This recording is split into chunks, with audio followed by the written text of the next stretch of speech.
This is the strange case of Thad Roberts, a young student with a wife and a promising internship at NASA. Thad Roberts was in training to fulfill his dream of becoming the first man on Mars. But it turns out, Mr. Roberts was interested in a little more than just setting foot on a heavenly body. In 2002, any illustrious career plans were derailed when Roberts and his girlfriend at the time were arrested by the FBI for having stolen $21 million worth of moon rocks so the young couple could, quote, have sex on the moon. Was a federal charge worth all the nookie? Let's find out. Thad Roberts was born to a devout Mormon family in 1977, but his pristine image would quickly be tarnished, at least according to his beliefs, when he slept with his girlfriend at the time outside of marriage. Before leaving on his mission, Thad slept with his girlfriend Katie, but seemed to suffer some guilt about the premarital act. He confessed what he had done to some of his fellow young church members as well as the leader of the mission he was on. Well, unfortunately, as the saying goes, there is no hate quite like Christian love, and instead of being forgiven the transgression as he thought he might be, Roberts was instead kicked off the mission and branded a sinner in the faith. He was then sent home to his less than understanding parents. His father kicked him out of the family home, giving him 2 months to find somewhere else to live. During this 2 months of odd purgatory, he was forced to sleep in the basement and was forbidden any contact with any family members. A bit of a disproportionate reaction? Yeah, a bit. After his 2-month deadline came to an end, and out of desperation for a place to live, on top of guilt instilled by deep religious trauma, Thad and Katie got married. He began attending the University of Utah, where he got a job working for the University Museum for the geology department. He would bring various fossils and samples home at this time, claiming to his wife that his professors liked him so much that he was given the samples as gifts. Put a pin in that, we'll come back to it later. His background in physics sowed the seeds for a lucrative internship where anyone with dreams and career aspirations that lie beyond the stars aspires to work: the National Aeronautics and Space Administration, aka NASA. Roberts would join as part of the Pathways program, where he would work as an astrophysicist and a geophysicist, as well as undergoing training like participating in some underwater exercises with other future astronaut hopefuls. It was here that the 25-year-old would develop a reputation as a bit of a wild card and a, quote, rule breaker by sneaking into the space shuttle simulator along with other out-of-pocket antics. During this time, Roberts would travel back and forth from the lab in Houston, Texas, and home to his wife. Katie said that Thad mentioned that the moon rocks from the famed Apollo missions were kept in the lab he was working at. He said he had seen them, and even floated the hypothetical idea of a heist of some of the samples, even going as far to ask his wife how much did she think he could sell them for.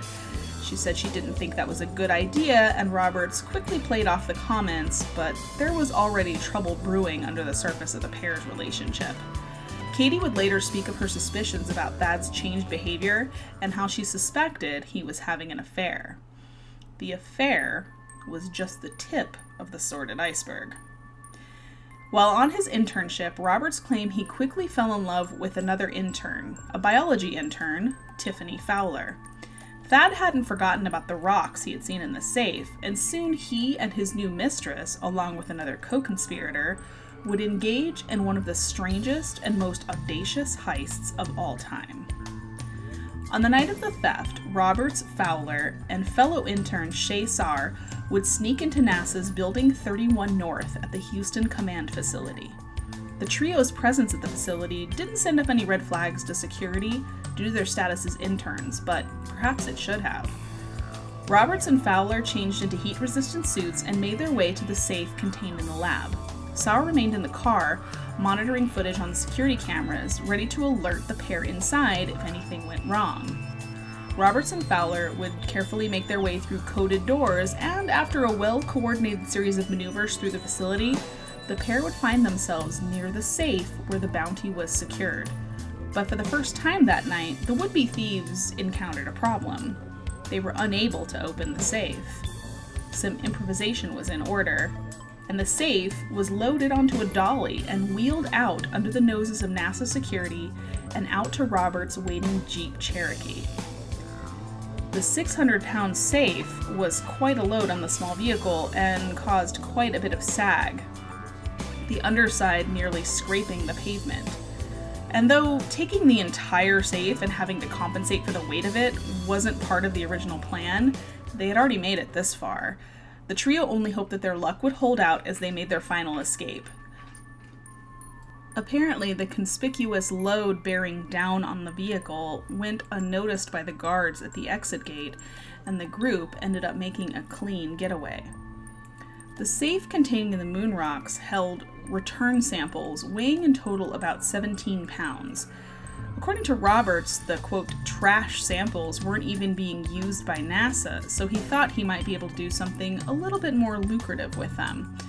And perhaps lending some credence to Roberts' assertion that the rocks wouldn't be missed, it took NASA 2 whole days to discover that the safe was missing. However, the fact that it was safely secured out of sight in a very secure lab perhaps spoke more to the overall assumed security of the samples.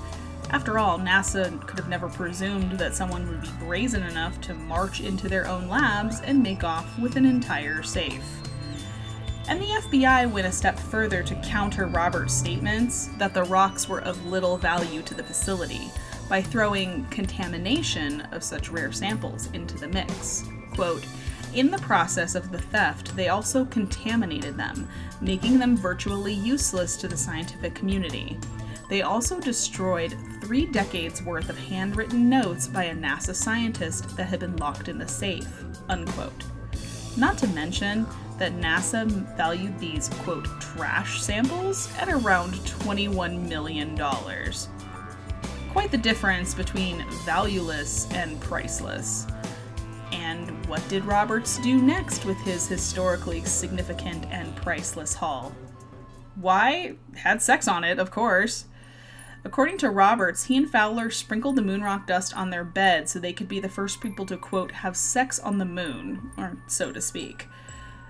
Roberts himself was quoted directly as saying, I take some of the moon rocks and I put them underneath the blanket in the bed. Yeah, I never said anything, but I'm sure she could feel it. She never said anything directly either, but it was more about the symbol of what we were doing. You know, basically having sex on the moon. Unquote. Roberts would then later go to counter his own claims by saying that Fowler didn't know that they were in the bed, and then he also would later say that having sex on top of the rocks was uncomfortable. Duh. Following this out-of-this-world encounter, Roberts reached out to a friend, Gordon McWhorter, whom he thought could assist him with selling the rocks to a buyer for a high price. McWhorter, using the alias Orb Robinson, got in touch with Belgian mineral collector Axel Emmerman. Roberts was willing to part with the samples for $1,000 to $5,000 per gram, which is considerably under the value for such significant samples. No doubt it was the pricing or the fact that he was being offered genuine moon rocks that set off Emmerman's internal alarms. Roberts himself, in the chain of emails to Emmerman, even stated that he knew that it was illegal to sell moon rocks, but was selling them anyway at this very special price. Not exactly a master criminal. Suspicious of the transaction, Emmerman reached out to the FBI, who then set up a sting to catch the thieves. An agent posed as potential buyer Emmerman and agreed to meet the trio in order to make the sale. They met in Orlando, Florida, at a restaurant, and Roberts even joked glibly about the agent posing as the mineral dealer wearing a wire. Little did he know how right he was. Within minutes of them sitting down, 40 FBI agents swarmed the restaurant and took Roberts, Fowler, and Saar into custody. The moon rocks were recovered at a nearby hotel. The date of the arrest was July 20th, 2002. The significance of this date, which one cannot help but appreciate the delicious irony of, was exactly 30 years after Neil Armstrong first walked on the moon, July 20th, 1969. Poetic justice. Roberts, Fowler, and Saar all pled guilty to fraud, as did Gordon McWhorter. Fowler and Saar would receive fairly lenient punishment of probation for their part in the crimes, but the law treated Roberts and McWhorter a bit more harshly. Roberts was sentenced to 8.5 years in prison, of which he served 6. To complicate matters, additional charges were levied against Roberts once his home was searched and stolen dinosaur fossils from the university he once worked at were found there. So, it turned out the affair wasn't the only thing Roberts had been lying to his wife about. But his wife had the last word, filing for divorce not long after Roberts' arrest and trial. Roberts' relationship with Tiffany Fowler, that had been enough to commit a massive heist for, also fizzled, and he only saw her once more during his own sentencing. And while Roberts did ultimately give his girlfriend the moon, he would pay a high price for it. His time behind bars was spent productively, though, studying for his degrees in physics, anthropology, and philosophy. While still incarcerated, he wrote a thesis on quantum space theory and, now at age 44, has become a leading authority on the large-scale structure of the universe.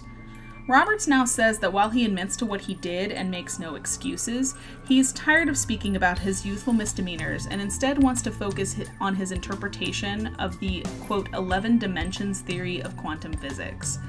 And one might argue that that is perhaps the strangest way that all of this drama could have played out. Not with a big bang, but with a whimper. And perhaps that is where this case, with all of its innate strangeness and oddity, holds the most in common with Thad Roberts' chosen field of quantum physics. Quote, "If quantum mechanics hasn't profoundly shocked you, you haven't understood it yet." What do you think, True Crime Faithful? Was this truly a strange case for the ages? Let me know in the comments, and let me know of any other strange cases or oddities you would like me to cover in this series.